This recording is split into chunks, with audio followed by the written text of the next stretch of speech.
لا حول ولا قوة إلا بالله العلي العظيم أعوذ بالله من الشيطان اللعين الرجيم بسم الله الرحمن الرحيم الحمد لله رب العالمين والعاقبة للمتقين والجنة للمطيعين والنار للملحدين والصلاة والسلام على مولانا ومولى الثقلين أبي القاسم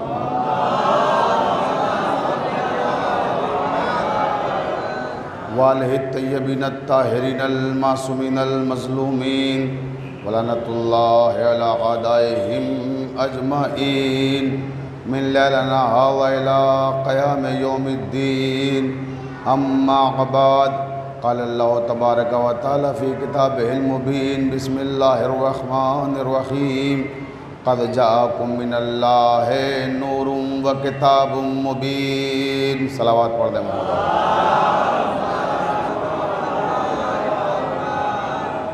واجب الاحترام سامعین کرام، محبان اہل بیت علیہم السلام،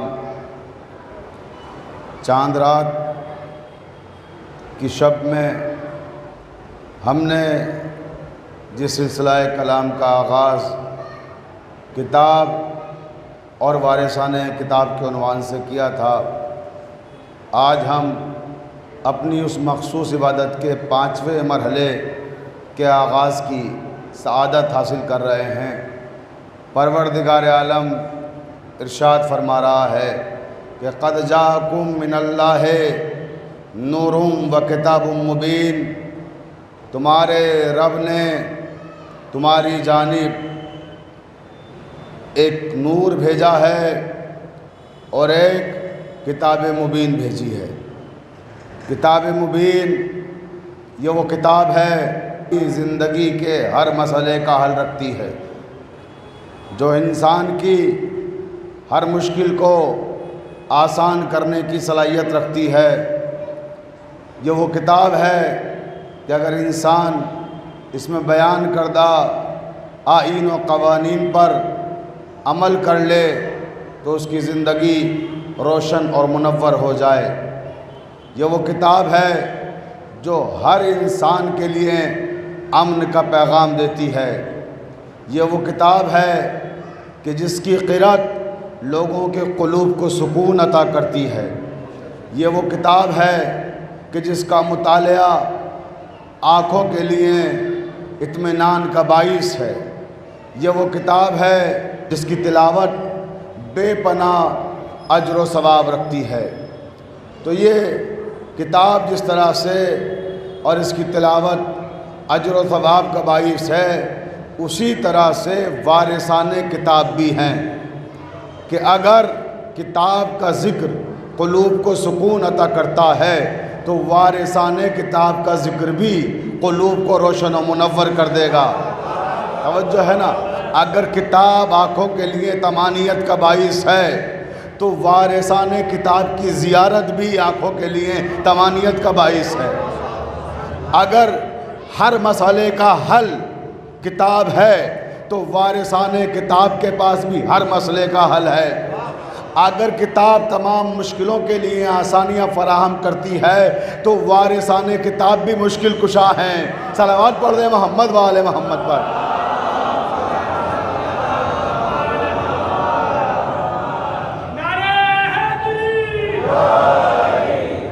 یہ کتاب اور یہ وارثان کتاب تمام عالم کے انسانوں کے لیے امن کا پیغام دیتے ہیں، اور یہ کسی مسلک میں قید نہیں کیے جا سکتے، کسی مذہب میں قید نہیں کیے جا سکتے. یہ اسی طرح سے ہیں جیسے رسول کے لیے پروردگار نے کہا کہ وَمَا أَرْسَلْنَاكَ إِلَّا رَحْمَةً لِّلْعَالَمِينَ، ساری کائنات کے لیے رحمت بن کر آئے ہیں. اسی طرح سے یہ کتاب بھی ساری کائنات کے لیے رحمت ہے. اسی طرح سے یہ وارثان کتاب بھی ساری کائنات کے لیے رحمت بن کر آئے ہیں. ان کا تعلق کسی مذہب سے نہیں ہے، ان کا تعلق کسی مسلک سے نہیں ہے، بلکہ ان کا تعلق اور ان کی تعلیمات کا تعلق انسانیت سے ہے. توجہ ہے، ساری انسانیت کے لیے ان کا پیغام ہے.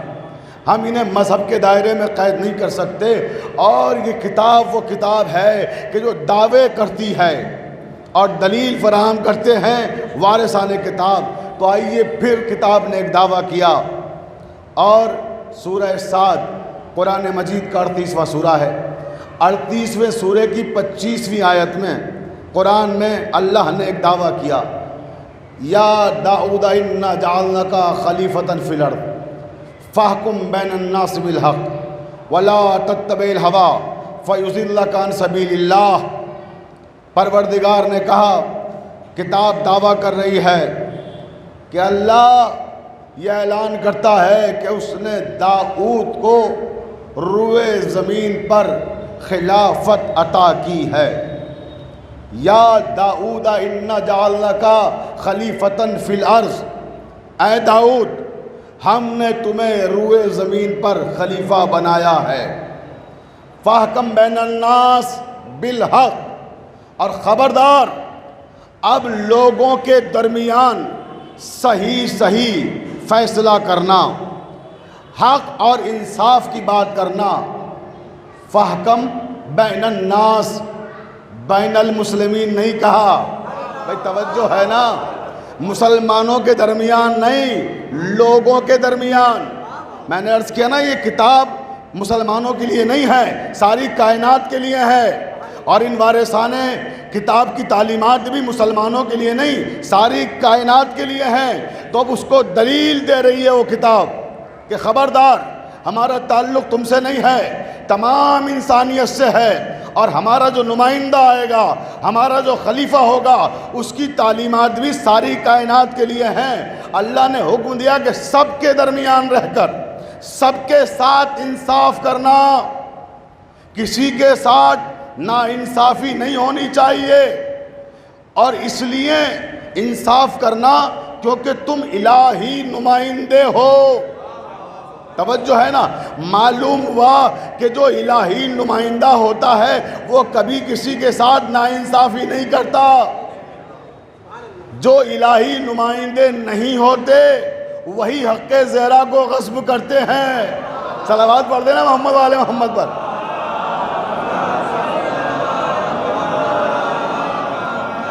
اگر الہی نمائندے ہوتے تو کبھی غصب نہ کرتے، وہ بھی حق زہرا کو۔ توجہ چاہتا ہوں، تو جو الہی نمائندہ ہوگا، قرآن کہہ رہا ہے کہ وہ حق اور صحیح فیصلہ کرے گا۔ اور اس کے بعد عجیب بات کہی پروردگار نے اس آیت میں کہ داؤد سنو، پیروی نفس نہ کرنا۔ توجہ رہے، داؤد پیروی نفس نہ کرنا۔ اگر تم نے پیروی نفس کی تو گویا خدا کے راستے سے منحرف ہو جاؤ گے۔ توجہ چاہتا ہوں، پیروی نفس اگر کی تو خدا کے راستے سے منحرف ہو جاؤ گے۔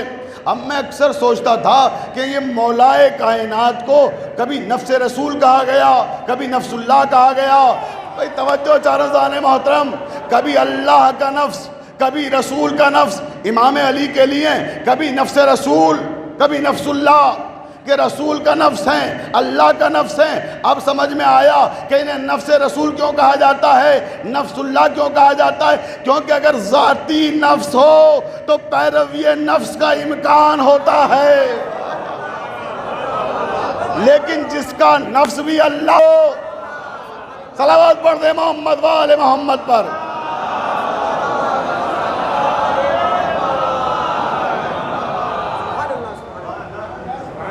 تو اس کے یہاں امکان گمراہی نہیں ہے۔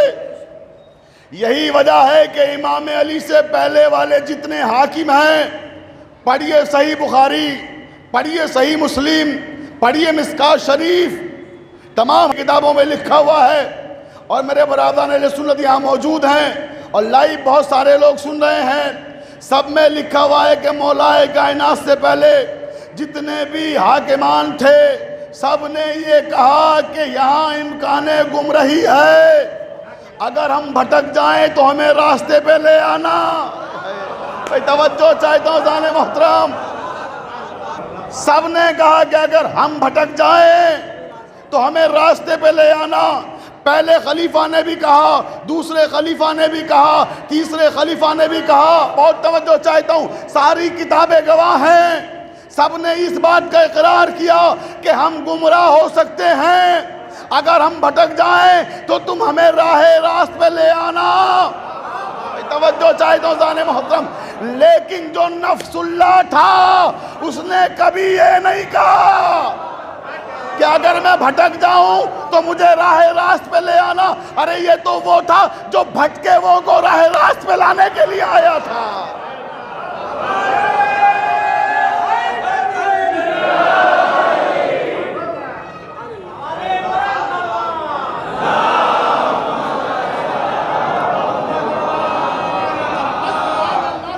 توجہ، یہ تو وہ تھا جو لوگوں کی ہدایت کے لیے آیا تھا، اور ہمارے برادران اہل سنت والجماعت اس بات کے قائل ہیں اور موجود ہیں کافی تعداد میں یہاں پر، وہ سب اس کی تائید و تصدیق بھی کریں گے کہ آپ کے یہاں پر عصمت کا کانسیپٹ نہیں ہے، عصمت کا تصور نہیں ہے ان کے یہاں پر۔ ہمارے یہاں عصمت کا کانسیپٹ ہے، عصمت کا تصور ہے۔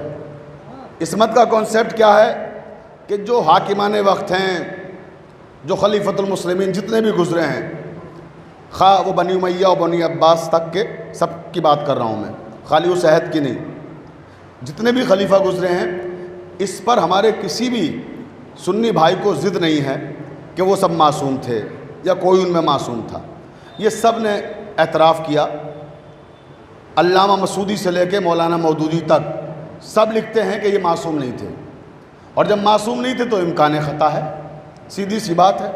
توجہ چاہتا ہوں، لیکن ہمارے یہاں کانسیپٹ یہ ہے کہ عصمت کے دائرے میں محصور ہیں ہمارے جتنے بھی امام ہیں، 12 امام، یہاں امکان خطا نہیں ہے، امکان گناہ نہیں ہے، منصوص من اللہ ہے، محفوظ عن الخطا ہیں۔ توجہ ہے نا؟ تو یہاں امکان خطا نہیں ہے، امکان گناہ نہیں ہے، تو اب اللہ نے کہا یا داؤد انا جعلناک خلیفۃ فی الارض، اے داؤد ہم نے تمہیں روئے زمین پر خلیفہ بنایا ہے، اور اب تمہیں کیا کرنا ہے؟ پیروی نفس نہیں کرنا، پہلی بات لوگوں کے ساتھ انصاف کرنا ہے۔ اب بات لوگوں کے انصاف کی ہو رہی تھی، وہاں کہیں سے حضرت ابلیس بھی آ گئے۔ بھئی توجہ چاہتا ہوں، تاریخ ہے یہ، اور میں حوالہ اس لیے نہیں دے رہا ہوں کیونکہ یہ بات ایسی ہے جسے ہزاروں کتابوں نے لکھا ہے۔ بھئی حوالہ وہاں دیا جاتا ہے جو کوئی بات کسی ایک نے لکھی ہو، باقی کہیں تذکرہ نہ ہو، لیکن جس کا ہر کتاب میں تذکرہ ہو اس کا کیا حوالہ دوں؟ توجہ چاہتا ہوں، اسے ہر مسلک کے عالم نے لکھا کہ ابلیس حضرت داؤد کے پاس آ گیا۔ کل بھی ابلیس کے ذکر پہ گفتگو ختم ہوئی تھی، یا ابلیس وما منعک ان تسجد لما خلقت بیدی، توجہ ہے نا، وہیں سے گفتگو کو جوڑ رہا ہوں، پوری توجہ۔ ابلیس یہاں بھی آ گیا، اور آنے کے بعد کہنے لگا، داؤد کے پاس آیا اور کہنے لگا داؤد آپ کو خلافت مبارک ہو۔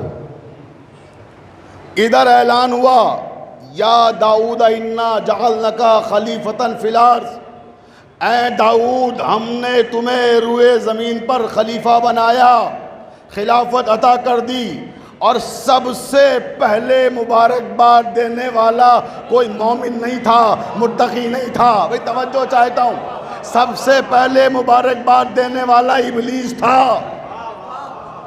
ابلیس آ کے مبارکباد دے رہا ہے، سرکار آپ کو خلافت مبارک ہو۔ یہ عجیب و غریب دستور ہے کہ سب سے پہلے ہر جگہ ابلیس ہی آ کر مبارکباد دیتا ہے۔ توجہ چاہ رہا ہے، جب مولا کائنات کی خلافت کا اعلان ہوا تھا غدیر کے میدان میں، من کنت مولا ہو فہذا علی مولا، تو اس زمانے کے، توجہ چاہتا ہوں ناظرین محترم، صلوات پڑھ دے محمد و آل محمد پر۔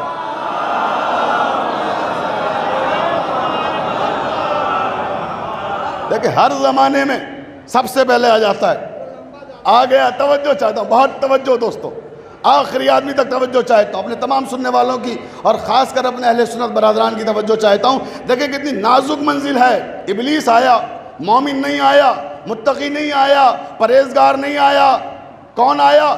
ابلیس آیا۔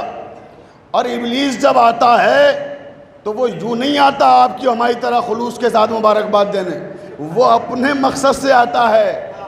توجہ ہے نا، اس کا کوئی نہ کوئی مقصد ہوتا ہے، خواہ وہ غدیر والا ابلیس ہو یا داؤد والا ابلیس ہو، سب اپنے مقصد سے آتے ہیں۔ یہ بھی مقصد سے آیا، اور جب مقصد سے آیا تو کہنے لگا داؤد مجھے کچھ کہنا ہے تم سے۔ بہت توجہ آخری آدمی تک، کہا مجھے کچھ کہنا ہے۔ کہا کہو کیا کہنا چاہتے ہو؟ کہ مجھے اب اس بات کا احساس ہو گیا کہ میں نے کچھ غلط کیا تھا، اس کی وجہ سے میں راندہ بارگاہ ہوا، اور کل میں نے عرض کیا تھا کہ کیوں راندہ بارگاہ ہوا، توجہ ہے نا، تو اب مجھے اس کیے ہوئے پہ شرمندگی ہے، لہٰذا اتنا بتا دو کیا میری خطا معاف ہو سکتی ہے؟ تم اللہ کے خلیفہ ہو، اللہ نے نبوت پہلے سے دے رکھی ہے، لہٰذا اتنا بتا دو کیا میری خطا معاف ہو سکتی ہے؟ تو جناب داؤد نے فرمایا کہ یہ بتانے کا حق مجھے نہیں ہے۔ بھئی توجہ چاہتا ہوں، بہت توجہ، کہ تمہاری خطا معاف ہو سکتی ہے نہیں، کیوں؟ کیونکہ معاملہ میرا نہیں ہے، معاملہ تمہارا اور آدم کا ہے، لہٰذا میں کیسے بتاؤں کہ خطا معاف ہو سکتی ہے نہیں ہو سکتی؟ یہ تو اللہ بتائے گا۔ کہ ٹھیک ہے، تم اللہ کے نبی بھی ہو اور ابھی تازہ تازہ خلیفہ بھی بنے ہو، توجہ رہے، لہٰذا ہماری بات اپنے رب تک پہنچا دو۔ کہ ٹھیک ہے، جب وحی کا فرشتہ آئے گا تو میں تمہارا پیغام اللہ تعالیٰ تک پہنچوا دوں گا۔ فرشتہ آیا، داؤد نے کہا بھئی رب کو بتا دو جا کر کہ ابلیس اپنے کیے ہوئے پہ شرمندہ ہے، اور وہ آیا ہے اور معافی کا طلبگار ہے۔ وہ کہتا ہے کہ اللہ کیا میرے جیسے گنہگار کے گناہوں کو معاف کر سکتا ہے؟ یقیناً میں نے بہت لوگوں کو گمراہ کیا ہے اور میرے گناہ لاتعداد ہیں، لیکن پھر بھی ایک امید کی کرن ہے کہ شاید اللہ معاف کر دے۔ توجہ چاہتا ہوں۔ تو یہ پیغام داؤد کے ذریعے فرشتے تک اور فرشتے سے اللہ تک پہنچا۔ جواب آیا ادھر سے، جب جواب آیا تو ابلیس آیا، کہنے لگا داؤد کیا کچھ ہمارا مسئلہ حل ہوا؟ کوئی جواب آیا اللہ کی طرف سے تمہارے؟ کہا ہاں تمہارا جواب آ گیا۔ کہا کیا جواب آیا؟ پوری توجہ چاہتا ہوں آخری آدمی تک۔ کل میں نے ایک فقرہ صرف کیا تھا، السلام علیکہ یا وارث آدم صفوۃ اللہ، امام حسین کے لیے، توجہ ہے نا، زیارت وارثہ کا فقرہ، کہ سلام ہو اس پر جو آدم صفوۃ اللہ کا وارث ہے۔ توجہ چاہتا ہوں، یہ ذہن میں رکھیے گا۔ اور یہاں پھر آگے چل کے ایک جملہ اور صرف کروں گا بھی آپ کی سماعتوں پر اعتبار کرتے ہوئے۔ ادھر داؤد نے کہا کہ تمہارا جواب آ گیا۔ ابلیس بولا کیا جواب آیا ہے؟ سرکار بیان فرمائیں۔ تو جناب داؤد نے کہا کہ پروردگار نے کہا ہے کہ میں رحمان ہوں، میں رحیم ہوں، میں کریم ہوں، میں غفار ہوں۔ میری رحمانیت، کریمی اور غفاریت کا تقاضا یہ ہے کہ کتنا بھی بڑا گنہگار اگر میری بارگاہ میں اشک ندامت لے کے آ جائے میں اسے معاف کر دوں۔ توجہ چاہتا ہوں، کتنا بھی بڑا گنہگار ہو اگر میری بارگاہ میں ندامت کے دو آنسو لے کر آ گیا، اسے اپنے کیے ہوئے پہ پچھتاوا ہے، تو میں کریم، میں رحیم، میں غفار، میں اسے معاف کر دوں گا۔ پروردگار نے کہا ہے کہ تمہارے گناہ معاف ہو جائیں گے۔ ابلیس بہت خوش ہوا کہ تو بڑی اچھی بات ہے کہ میرے گناہ معاف کر دیے جائیں گے۔ اس کے بعد کہنے لگے داؤد لیکن ایک شرط رکھیے، بے شرط ہا و شروط ہا۔ توجہ چاہتے تمہارے گناہ ایسے نہیں معاف ہوں گے۔ کہ وہ کیا شرط ہے؟ کہ شرط یہ ہے کہ جس کام سے تم نے انکار کیا تھا، توجہ چاہتا ہوں، جس کام سے تم نے انکار کیا تھا پہلے وہ عمل انجام دینا ہوگا۔ کہ وہ کون سا کام تھا؟ اب تجاہل عرفانہ سے کام لے رہا ہے جیسے جانتا ہی نہیں ہے۔ کہتا ہے وہ کون سا کام تھا؟ میں نے کس سے انکار کیا؟ کہ تم نے آدم کو سجدہ کرنے سے انکار کیا۔ پہلے تمہیں آدم کو سجدہ کرنا ہوگا، پھر اللہ تعالیٰ تمہارے سارے گناہ معاف کر دے گا۔ کہنے لگا کہ کیسی باتیں کرتے ہو داؤد، تم تو اللہ کے خلیفہ ہو اور تم تو اللہ کے نبی ہو، کیا تم اتنا بھی نہیں جانتے ہو کہ آدم کو مرے ہوئے برسوں ہو گئے؟ ارے جب آدم نہیں ہے تو میں سجدہ کسے کروں گا؟ توجہ، فَأَوْحَيْنَا إِلَىٰ دَاؤُدَ، پروردگار کہتا ہے میں نے فوراً داؤد پر وحی نازل کی اور کہا کہ داؤد اس کو کہو کہ کوئی بات نہیں ہے اگر آدم نہیں ہے، مگر تم سجدہ کرنے سے نہیں بھاگ سکتے، سجدہ کرنا ہوگا۔ کہ داؤد اس کو کہو اگر آدم نہیں ہے تو کوئی بات نہیں، قبر آدم کو سجدہ کرے۔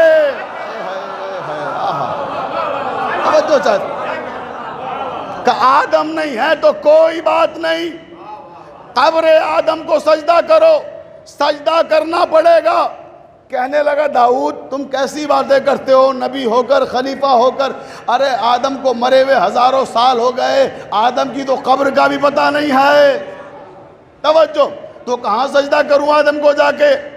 فَأَوْحَيْنَا إِلَىٰ دَاؤُدَ، پھر اللہ نے داؤد پر وحی نازل کی اور کہا داؤد اس کو کہو کہ اسے قبر آدم کو تلاش کرنے کی ضرورت نہیں ہے، یہ جہاں پر نہیں قبر آدم کی شبیہ بنا لے۔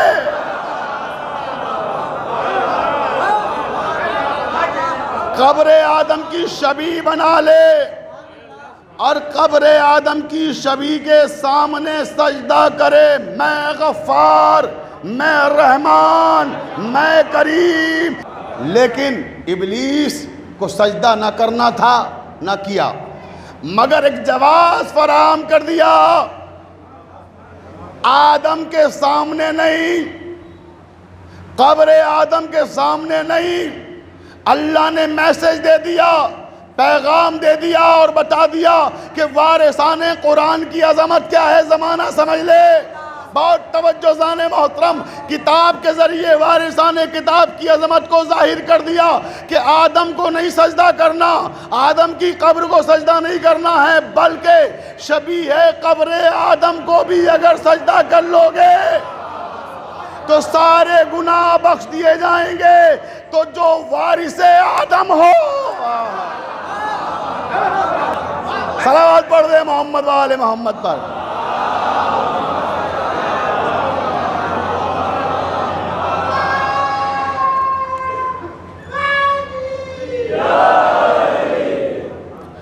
جو حسین وارث آدم ہو، بلکہ یہ عرض کروں کہ آدم ہیں وجہ تخلیق کائنات، اہل علم کے سامنے لفظ صرف کر رہا ہوں، آدم ہیں وجہ تخلیق کائنات، ان کی وجہ سے ساری کائنات وجود میں آئی۔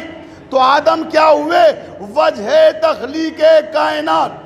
آدم ہیں وجہ تخلیق کائنات اور حسین ہیں وجہ تخلیق آدم۔ توجہ ہے، حسین وارث آدم ہیں۔ آئیے اب تھوڑی دیر کے لیے تاریخ کا سفر کرتے ہیں اور تاریخ کی وادیوں میں دیکھتے ہیں، تفسیر کی طرف رخ کرتے ہیں، تفسیر کی کتابوں کا مطالعہ کرتے ہیں۔ علامہ جلال الدین سیوطی بڑے جید عالم دین، ہمارے برادران اہل سنت والجماعت کے، اور ان کی تفسیر در منصور بڑی مارکۃ الآراء تفسیر ہے اور یقیناً بہت ہی معیاری تفسیر ہے، بہت علمی تفسیر ہے۔ اپنی اس تفسیر میں علامہ جلال الدین سیوطی جناب آدم کے تعلق سے تحریر فرماتے ہیں۔ پوری توجہ چاہتا ہوں ایک ایک شخص کی، جہاں جہاں تک میری آواز جا رہی ہے سب سنیں، اور تمام مسالک کے بھائیوں کی توجہ چاہتا ہوں۔ علامہ جلال الدین سیوطی تفسیر در منصور میں تحریر فرما رہے ہیں، ایک ایک لفظ کا ذمہ دار ہوں، تحریر فرما رہے ہیں کہ جب آدم کو اللہ نے جنت سے نکالا شجر ممنوعہ کے قریب جانے پر تو آدم کا لباس اتروا لیا گیا.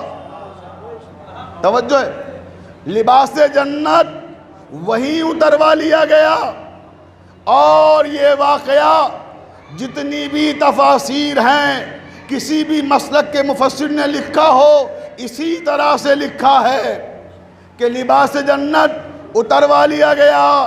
جب جنت سے باہر نکالے گئے آدم, نکلنا خلد سے آدم کا سنتے آئے ہیں, لیکن بڑے بے آبرو ہو کر تیرے کوچے سے ہم نکلے. توجہ ہے نا, اردو شاعروں نے اس مفہوم کو نظم کیا ہے. اس سے بڑا انسان اور بے آبرو کیا ہوگا کہ اس سے اس کا لباس چھین لیا جائے. توجہ ہے نا. تو انہی نے سطر عورتین کیا زیتون کے پتوں سے, اپنے جسم کو چھپایا. توجہ چاہتا ہوں, اب عربی میں 3 لفظ ہیں. ابھی میں اس روایت کو یہیں روک رہا ہوں, واپس آؤں گا جلال الدین سیوطی کی طرف. پہلے یہاں پر کیونکہ بے لباس نکالا گیا, یہاں ٹھہر کر چند جملے صرف کرنا چاہتا ہوں. عربی میں 3 لفظ ہیں, مکان, مکین, صاحب مکان. توجہ رہے, مکان کیا ہے؟ رہنے کی جگہ. مکین جو رہے اس میں. صاحب مکان جو مالک و مختار ہو. توجہ چاہتا ہوں, مکان, مکین, صاحب مکان. تو یہ جو آدم تھے یہ مکین تھے, صاحب مکان نہ تھے. بھئی توجہ چاہتا ہوں زانے محترم, دیکھیں السلام علیکہ یا وارث آدم صفوت اللہ, وہاں آپ کو لے کے آ رہا ہوں. توجہ چاہتا ہوں, تو یہ مکین تو تھے, صاحب مکان نہ تھے. اگر صاحب مکان ہوتے تو جنت سے نکالے نہ جاتے. بھئی جنت سے نکلنا اس بات کی دلیل ہے کہ ان کی جنت نہیں تھی, مکین تھے. اب مکین کو تھوڑا نوجوان نسل کے لیے, اپنے نوجوان بھائیوں کے لیے آسان کر دوں, یوں سمجھ لیجئے مکین کا مطلب کرایہ دار تھے. توجہ نا, جیسے کرائے پہ کوئی مکان لیں آپ, تو جب آپ کرائے پہ کوئی مکان لیتے ہیں اس میں معاہدہ ہوتا ہے, ایگریمنٹ ہوتا ہے. جب کرائے پہ آپ کوئی بھی مکان لیں گے, اب وہ ایک الگ بات ہے آپس میں رشتہ داری ہے, دوستی یاری ہے, اس میں آپ ایگریمنٹ نہ کرائیں, ایسی زبانی دے دیں, لیکن اصول یہی ہے. توجہ چاہتا ہوں کہ ایگریمنٹ ہوگا, معاہدہ ہوگا, اور اس میں یہ لکھا ہوتا ہے کہ آپ کوئی بھی مکان میں تعمیر نہیں کرا سکتے. بھئی توجہ چاہتا ہوں, بہت توجہ. جس طرح سے مکان ہے ویسے ہی آپ استعمال کریں گے. اگر آپ کو کوئی چھیڑ چھاڑ کرنا ہے, کوئی تبدیلی کرانا ہے, تو پہلے مکان مالک سے پرمیشن لینا ہوگی. اس کی اجازت کے بغیر آپ کچھ نہیں کر سکتے. پوری توجہ چاہتا ہوں.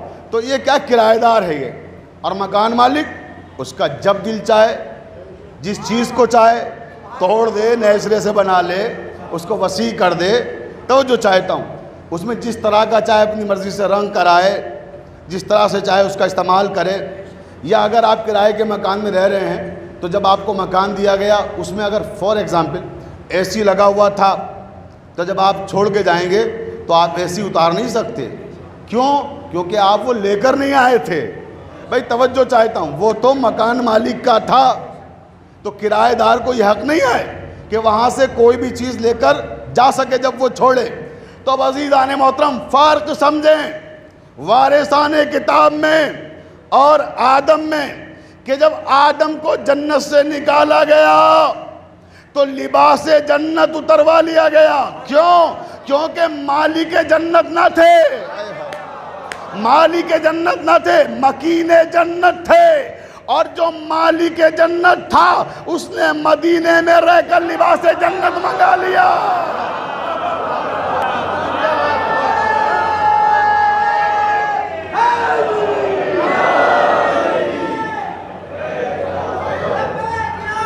باواز بلند نعرہ.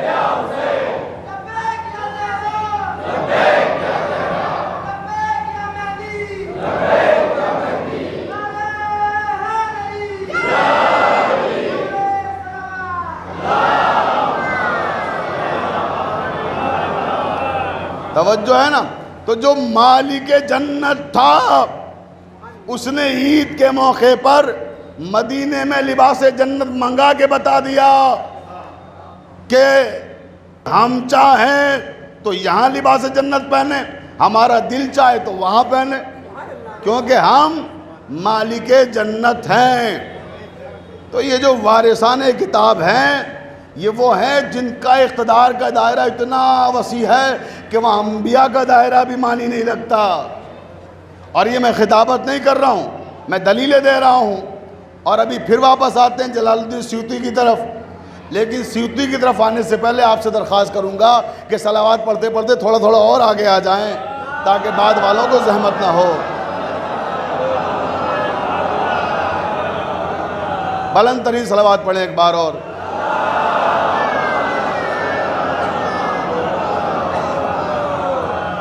تو جلال الدین سیوطی لکھتے ہیں کہ جنت سے آدم کو نکالا گیا، لباس جنت اتروا لیا گیا۔ اس کے بعد وہ لکھتے ہیں کہ جب آدم کو جنت سے نکالا اور حوا کو جرم کیا تھا، خطا کیا تھی؟ شجر ممنوعہ کے قریب جانا۔ توجہ ہے، اب وہ ایک بڑی تفصیلی بحث ہے، شجر ممنوعہ کیا ہے، سب نے الگ الگ تعویلیں کی ہیں علماء نے، اور وہ ہماری بحث کا اس وقت موضوع نہیں ہے۔ جو ہمارا موضوع ہم اس کے دائرے میں لے کے گفتگو کرنا چاہتے ہیں، توجہ چاہتے ہیں، انشاءاللہ پھر کبھی کسی موقع کے لیے وہ ساری بحثیں اٹھا رکھتے ہیں۔ تو آج کی حد تک کہ ان کو جب نکالا گیا تو دونوں کو ساتھ ساتھ، حوا کو بھی اور آدم کو بھی، یہ نہیں کہ خالی آدم کو نکالا گیا، جرم تھا آدم کا، نکالی حوا بھی گئیں۔ بھائی توجہ چاہتا ہوں، دیکھیں اب علماء نے اس کی تعویل پیش کی ہے کہ کیونکہ بہکانے والی حوا تھی، بار بار آمادہ کرنے والی کہ چل کے دیکھیں، چلیے چلیے، یہ حوا تھی۔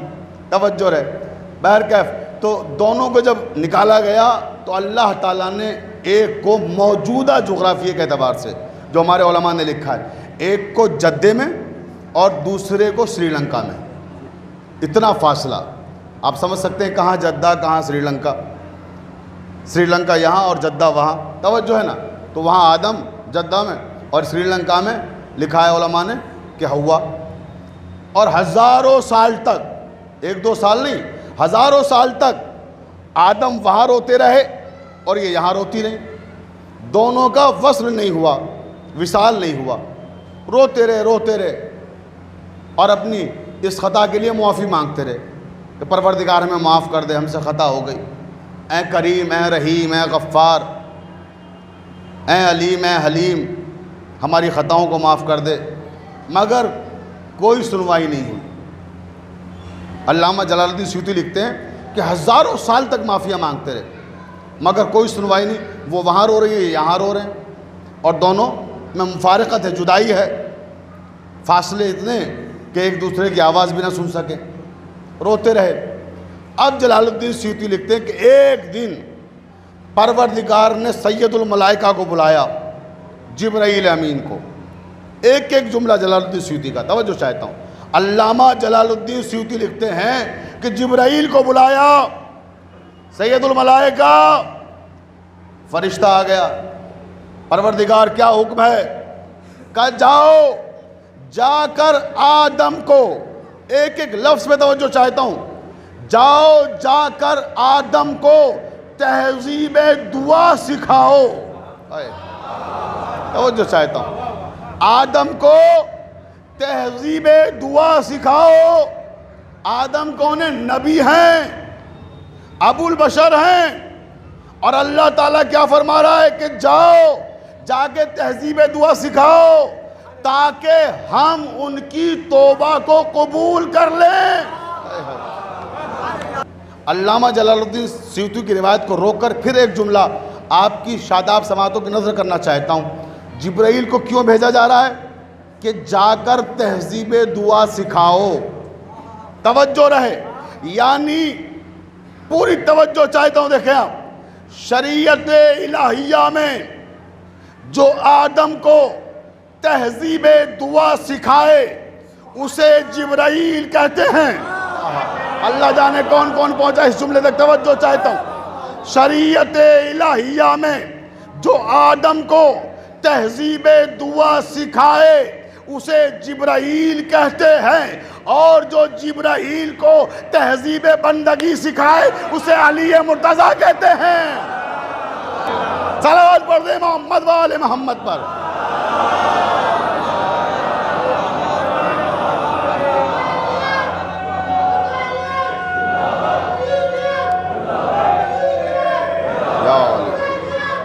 مل کے بولو۔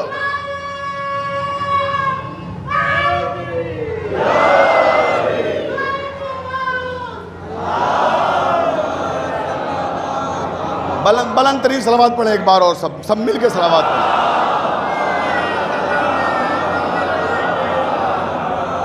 توجہ، تو یہ ہیں وارثان کتاب جنہیں پروردگار عالم نے یہ خصوصی منصب اور عہدہ عطا کیا ہے۔ بعض فضیلتوں میں وہ انبیاء سے بھی افضل ہے۔ اس پر کچھ دن پہلے پاکستان ٹی وی پہ بڑی بحث ہوئی تھی۔ آپ لوگوں کو یاد ہو تو مولا کائنات کے تعلق سے جب ایک عالم دین نے کہا تھا کہ وہ انبیاء سے افضل ہیں، تو اس پر بڑی بحثیں ہوئی تھی اور پھر ہمارے علماء نے دلائل پیش کیے تھے اس طرح سے افضل ہیں۔ تو اب میں بھی اسی مرحلے سے گزر رہا ہوں، توجہ چاہتا ہوں، تو کسی کے ذہن میں یہ نہ آئے کہ کیسے افضل ہیں، تو کیسے افضل ہیں ہم آپ کو بتا رہے ہیں اور قرآن کی آیتیں سنا رہے ہیں۔ توجہ چاہتا ہوں، روایتیں تو سہارا لے کر صرف آیت کو واضح کر رہے ہیں، پوری توجہ فرمائیے گا۔ اب جلال الدین سیوطی لکھتے ہیں کہ لیجئے آدم کے پاس جبرائیل امین آ گئے، اللہ نے بھیج دیا کہ جاؤ جا کے تہذیب دعا سکھاؤ تاکہ ہم آدم کی توبہ کو قبول کریں اور آدم اور حوا کا وصل ہو۔ آدم اور حوا کا وصل ہو تو پھر کائنات وجود میں آئے۔ بھئی زمانہ کیا سمجھے گا کہ حسین ابن علی کیا ہیں؟ توجہ چاہ رہا ہوں، دیکھیں یہ حسین کے صدقے میں وصل ہو رہا ہے، تو جب وصل ہو رہا ہے تو کائنات وجود میں آئے گی، تو جب کائنات وجود میں آئے گی تو کس کا صدقہ ہے؟ حسین ابن علی کا۔ یہ کائنات حسین ابن علی کا صدقہ ہے۔ آ گئے جبرائیل، کہا آدم مجھے پروردگار عالم نے بھیجا ہے۔ آؤ جبرائیل آؤ، سید الملائکہ، کیا پیغام لائے ہو؟ کہ پروردگار نے مجھے یہ کہہ کر بھیجا ہے کہ آدم کو تہذیب دعا سکھاؤ تاکہ آدم کی دعا قبول ہو۔ کہ سید الملائکہ جلدی بتاؤ دعا کی کیا تہذیب ہے؟ توجہ چاہتا ہوں، بہت عاجز آ گیا، پریشان ہو گیا، ہماری دعا ہی نہیں قبول ہو رہی ہے، تو وہ طریقہ کیا ہے جس کے ذریعے سے دعا قبول ہوتی ہے؟ وہ طریقہ بتاؤ۔ کہ وہ چند کلمات ہیں، اب یہ مرزا شفیق حسین کی کتاب میں نہیں لکھا، میں اپنی کتاب سے نہیں سنا رہا ہوں، علامہ جلال الدین سیوطی کے فقرے ہیں، کوئی بھی جا کے در منصور کا مطالعہ کر لے، اگر اسے نہ ملے تو مجھ سے آگے پوچھے، میں اسے دکھاؤں گا۔ پوری توجہ، تو جلال الدین سیوطی لکھتے ہیں کہ جبرائیل نے جیسے ہی کہا آدم اگر چاہتے ہو دعا قبول ہو تو وہ چند کلمات پڑھو جو ہم تمہیں سکھائیں گے۔ توجہ توجہ، کہ سکھاؤ جبرائیل، جلدی بتاؤ۔ کہ کہو اللہم بحق محمد وعلی وفاطمہ والحسن والحسین وَتُبْ عَلَيَّ إِنَّكَ أَنْتَ التَّوَّابُ الرَّحِيمُ۔ جیسے ہی یہ کلمات آدم کی زبان پر آئے ویسے ہی دعا قبول ہو گئی۔ آنکھیں بند کر کے جو کھلی تو سامنے حوا کھڑی ہوئی تھی۔ بھئی توجہ چاہے تو اذان محترم، ادھر یہ کلمات ادا ہوئے، ادھر سامنے حوا۔ کلمات کیا دے؟ پروردگار تجھے واسطہ محمد مصطفیٰ صلی اللہ علیہ وآلہ وسلم کا،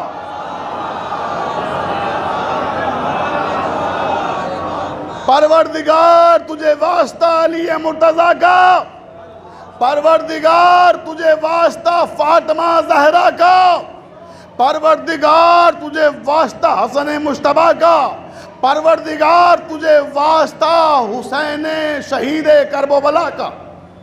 ان پانچوں کے صدقے میں میری توبہ کو قبول فرما۔ اب میں اپنے تمام برادران اسلامی سے خطاب کرتے ہوئے ایک جملہ صرف کرنا چاہتا ہوں۔ آدم کون ہے؟ ابو البشر، ساری کائنات کے باپ، بھئی توجہ چاروں زانے محترم، تو جو ساری کائنات کا باپ ہے، جب اس کی دعا پنجتن کے بغیر نہیں قبول ہوئی تو تمہاری دعائیں کیا پنجتن کے بغیر قبول ہوں گی؟ صلوات پڑھ دیں محمد و آل محمد پر۔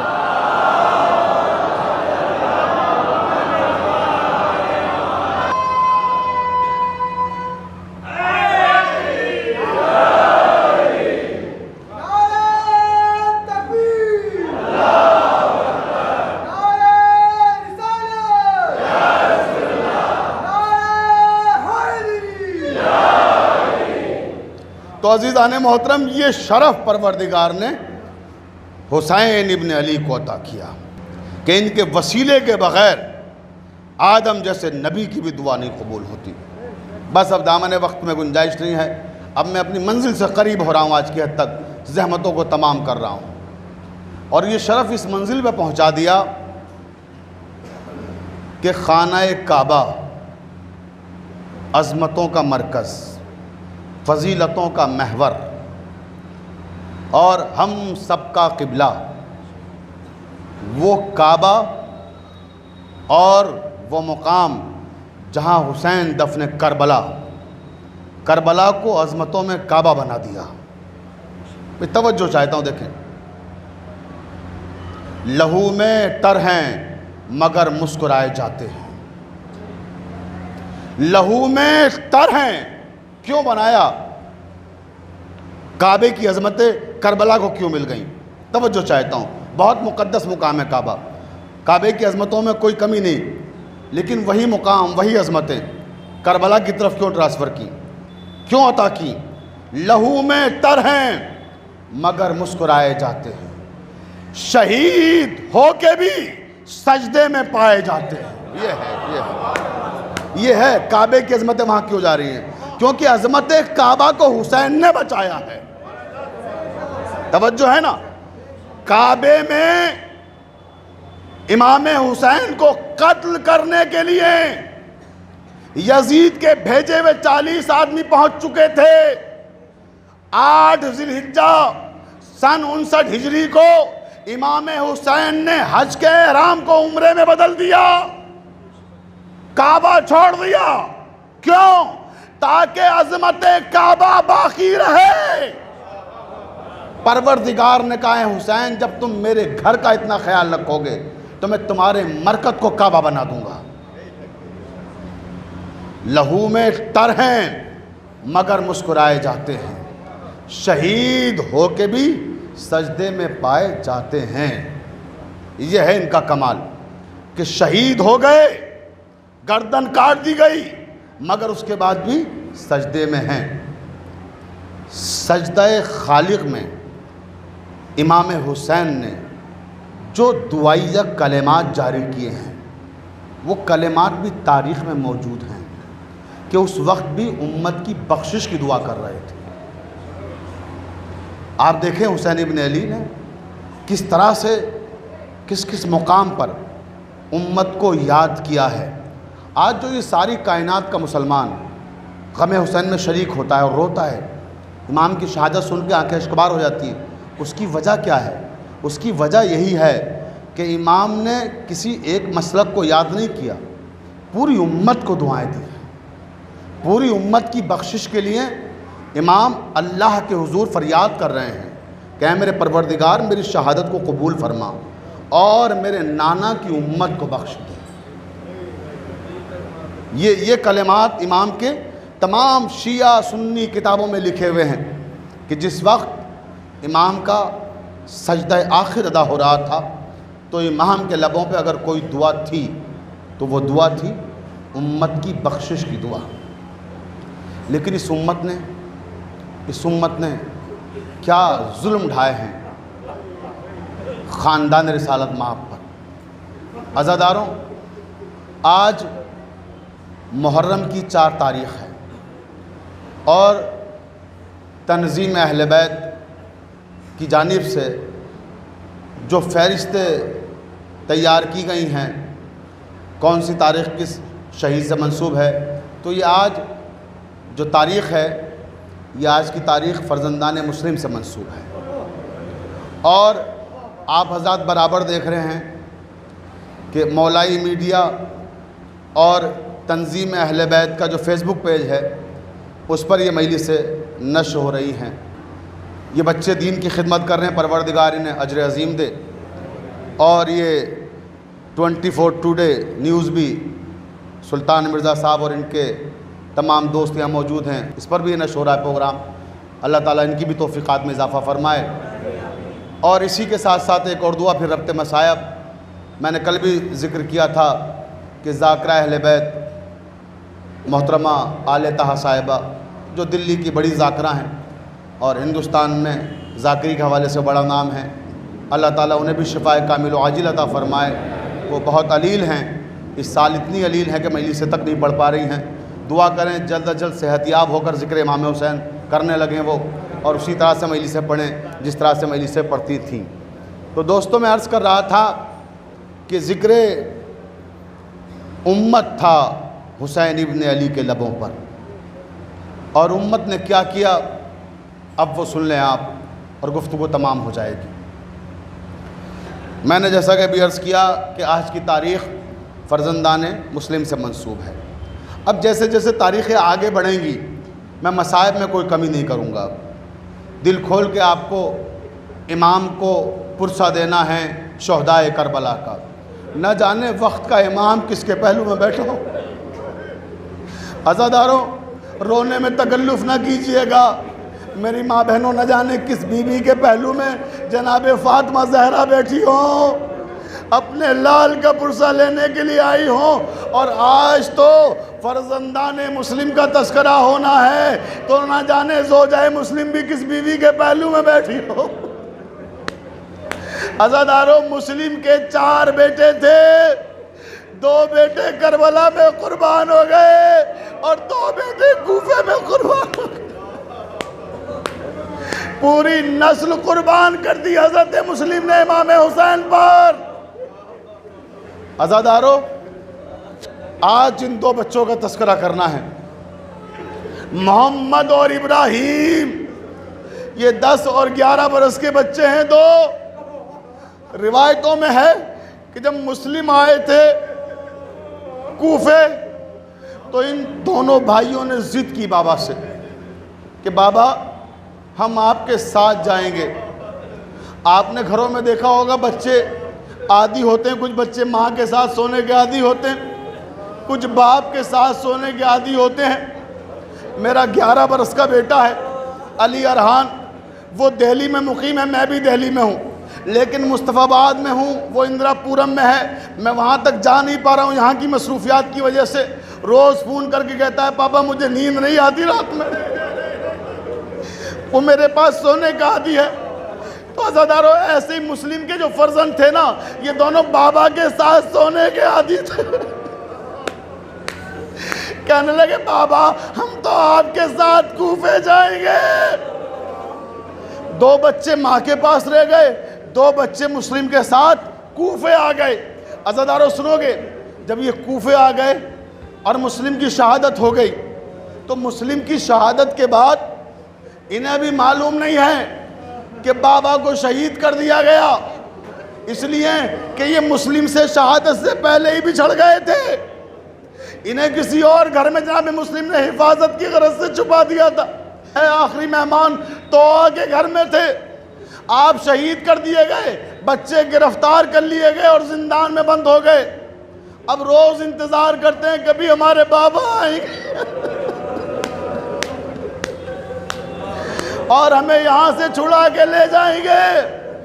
لیکن عزاداروں، وقت گزرتا گیا، 1 سال ہو گیا، کسی نے بتا دیا زندان میں کہ تمہارے بابا کو شہید کر دیا گیا۔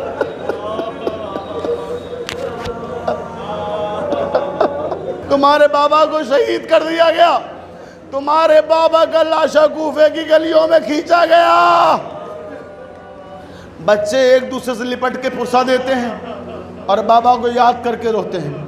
راوی کہتا ہے کہ 1 سال ہو گیا، بڑے سکون سے سنیے، انشاءاللہ میں مصائب سے قریب ہو رہا ہوں۔ 1 سال جب ہو گیا اور زندان میں ہے، 2 روٹیاں ملتی ہیں، 1 گلاس پانی ملتا ہے۔ 1 سال جب گزر گیا یہ اذیتناک زندگی، ایک دن محمد نے کہا ابراہیم کیوں نہ ہم داروغہ زندان سے اپنے بارے میں بتائیں، شاید اسے ہمارے اوپر رحم آ جائے اور وہ ہمیں رہا کر دے۔ تو کہا ٹھیک ہے بھائی، ایک بار کوشش کر کے دیکھتے ہیں۔ داروغہ زندان کے پاس آ کر ابراہیم نے کہا یا شیخ حل تعرف محمد المصطفیٰ، اے شیخ کیا تم محمد مصطفیٰ کو جانتے ہو؟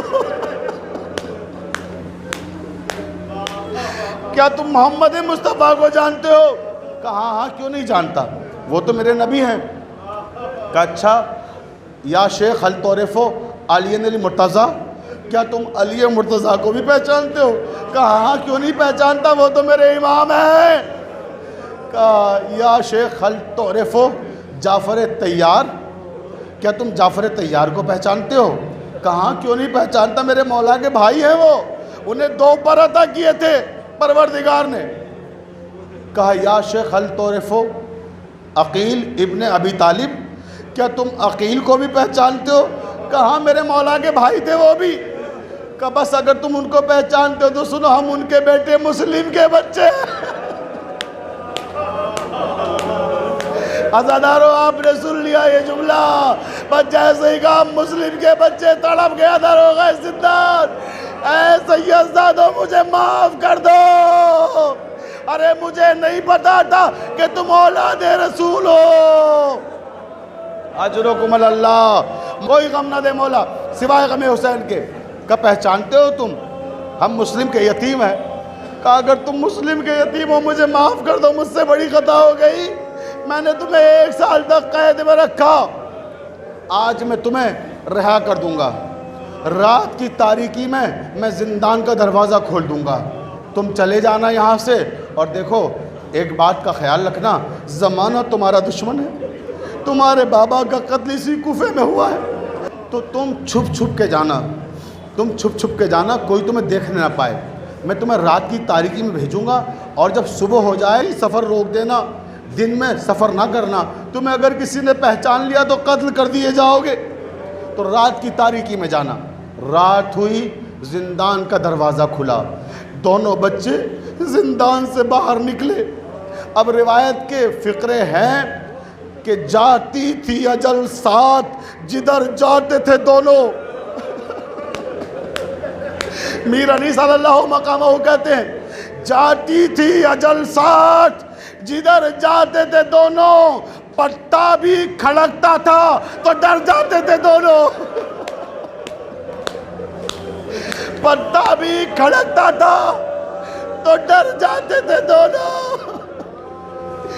اس انداز میں رات کی تاریکی میں گلیوں میں سفر کرتے رہے، بچے تھے راستہ نہ جانتے تھے، صبح ہونے لگی، جہاں تھے وہیں ٹھہر گئے، دریا کے کنارے ہم ہیں اور یہاں درخت لگا ہوا ہے، آؤ سارا دن اسی درخت میں بیٹھ کے گزار دیتے ہیں، جب رات ہو جائے گی پھر سفر جاری رکھیں گے۔ دونوں بچے درخت پہ چڑھ گئے، زن حارث کی کنیز دریا کے کنارے پانی بھرنے کے لیے آئی، کیا دیکھا کہ 2 چاند سے ٹکڑے ہیں جو عکس پانی میں نظر آ رہا ہے، اوپر دیکھا 2 بچے بیٹھے ہوئے، کہا اے معصوم بچوں تم کس کی نشانی ہو، ارے آؤ نیچے آ جاؤ۔ بچے کہتے ہیں کہ ہم نیچے نہیں آئیں گے، ہمیں قتل کر دیا جائے گا۔ کہا تم کون ہو؟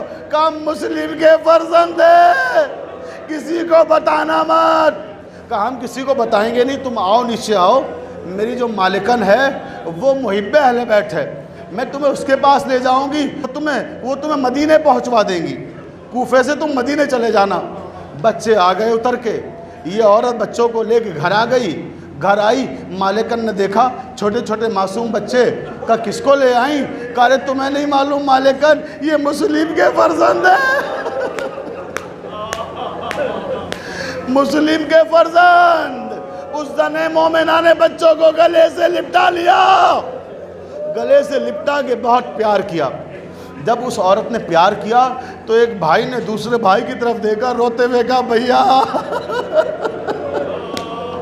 جملہ سنو گے زدارو، کہا بھیا آج اماں بہت یاد آ رہی، بھیا اماں آج بہت یاد آ رہی ہے۔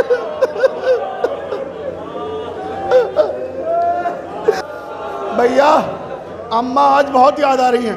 اماں ایسے ہی تو ہمیں پیار کرتی تھی، برسوں ہو گئے اماں کے گلے سے لگے ہوئے۔ روایت کے فقرے کہ اس عورت نے اپنے ہاتھوں سے دونوں بچوں کو کھانا کھلایا۔ بچے روتے جاتے تھے، اماں کو یاد کرتے جاتے تھے، کھانا کھاتے جاتے تھے۔ شام ہو گئی، کہا ایسا ہے بچوں اب تم اس کمرے میں چلے جاؤ، وہاں سو جاؤ، اس لیے کہ میرا شوہر بڑا ظالم ہے۔ عزادارو بس مصائب تمام ہو رہے، کہ میرا شوہر بڑا ظالم ہے، تم وہاں چلے جاؤ، اگر اس نے دیکھ لیا تو غضب ہو جائے گا۔ ایک کمرے میں لے جا کے قفل لگا دیا، بچوں کو سلا دیا۔ روایت کے فقرے بہت زمانے کے بعد بچوں کو بستر ملا تھا۔ 1 سال سے زندان میں سو رہے تھے بچے، جب بستر پر آئے تو آرام ملا، نیند آ گئی اور سو گئے۔ محمد نے خواب میں دیکھا کہ وقت کے رسول آئے ہیں، اللہ کے رسول علی مرتضیٰ ہے ساتھ میں، اور دونوں لوگ گفتگو کر رہے ہیں۔ مسلم سے بابا سے گفتگو کر رہے ہیں، کہہ رہے ہیں مسلم تم ہمارے بچوں کو چھوڑ کے کوفے میں اجرکم اللہ۔ عزادارو مجلس تمام ہو گئی، کہ مسلم تم ہمارے بچوں کو کوفے میں چھوڑ کے چلے آئے، ہمارے بچے تنہا کوفے کی گلیوں میں بھٹک رہے ہیں، مسلم جاؤ جا کے ہمارے بچوں کو لے آؤ۔ عزادار روایت کے فقرے، جیسے بچے نے خواب دیکھا، آنکھ کھلی، اپنے بھائی کو جگایا، کہا ابراہیم میں نے بابا کو خواب میں دیکھا ہے۔ ابراہیم کہتے بھیا محمد میں نے بھی خواب میں یہی دیکھا ہے، بابا ہمیں لینے کے لیے آئے ہیں۔ دونوں بھائی گلے مل کے رونے لگے۔ کیا دیکھا کہ جب رو رہے ہیں رونے کی آواز باہر گئی۔ حارث نے بیوی سے پوچھا کون ہے یہ، رونے کی آواز کہاں سے آ رہی ہے؟ کہ کوئی بچے ہوں گے باہر محلے میں کسی کے، وہ رو رہے ہوں گے، ان کی آواز ہے۔ کہ نہیں یہ تو گھر سے آواز آ رہی ہے۔ کہ نہیں باہر سے آ رہی ہے، کوئی اور ہوگا۔ لیکن وہ ملعون اٹھا، اس نے قفل کو توڑ دیا، اور جیسے ہی دیکھا کہ مسلم کے بچے گھر میں موجود ہیں، کہ میں صبح سے تمہیں ڈھونڈ رہا ہوں، یہ کہہ کر ایک بچے کا سار دوسرے بچے کے سر سے ٹکرایا۔ بچے چلائے یا بتا بابا مدد کو آؤ۔ عزادارہ نے مظلوم کہا بس اب مجھ میں طاقت نہیں ہے پڑھنے کی، آخری جملہ مجلس تمام ہو رہی ہے۔ یہ ملعون بچوں کو لے کے دریا کے کنارے آ گیا۔ بچے کہتے ہیں ملعون ہمیں نہ قتل کر، ہمیں زندہ ابن زیاد کے سامنے لے جا۔ کہ نہیں مجھے انعام چاہیے۔ کہ ہمیں مدینے لے چل، ہم اپنے ماموں حسین سے تجھے انعام دلا دیں گے۔ ارے بچوں کو کیا معلوم، ماموں حسین کربلا کے میدان میں 3 دن کے بھوکے پیاسے شہید کر دیے گئے ہیں۔ کہ ظالم اچھا اگر تو ہمیں زندہ نہیں لے آنا چاہتا، ہمیں ہمارے ماموں تک نہیں پہنچانا چاہتا، تو اتنا کر کہ ہمیں جا کے بازار میں بیچ دے، تجھے پیسے مل جائیں گے۔ کہا نہیں میں بازار میں بھی نہیں بیچوں گا، میں تمہیں قتل کروں گا۔ کہا اچھا 2 رکعت نماز پڑھنے کی اجازت دے۔ بچوں نے دریا کے کنارے ننھے ننھے ہاتھوں سے وضو کیا، نماز پڑھی۔ بس جیسے ہی نماز پڑھی آخری جملے عزادارو، ایک مرتبہ چھوٹا بھائی آگے بڑھا، ابراہیم کا ملعون پہلے مجھے قتل کر دے، میں اپنے بھائی کا خون بہتے ہوئے نہ دیکھ پاؤں گا۔ محمد آگے بڑھا، پہلے مجھے قتل کر دے۔ آخر ملعون خود آگے بڑھا، تلوار کا وار کیا، محمد کا سر قطع ہو گیا۔ چھوٹا بھائی بڑے بھائی کے خون میں، ادھر پھر چھوٹے کا سر کاٹا۔ ظالم نے بڑے بھائی کا بدن چھوٹے بھائی کا انتظار کر رہا ہے، اس نے چھوٹے بھائی کے جسم کو اٹھا کر دریا میں پھینکا۔ بڑے بھائی نے ہاتھ پھیلا دیے، آ میرے بھائی، آ جا ابراہیم، میرے گلے سے لگ جا، بابا پکار رہے ہیں۔ انا للہ و انا الیہ راجعون۔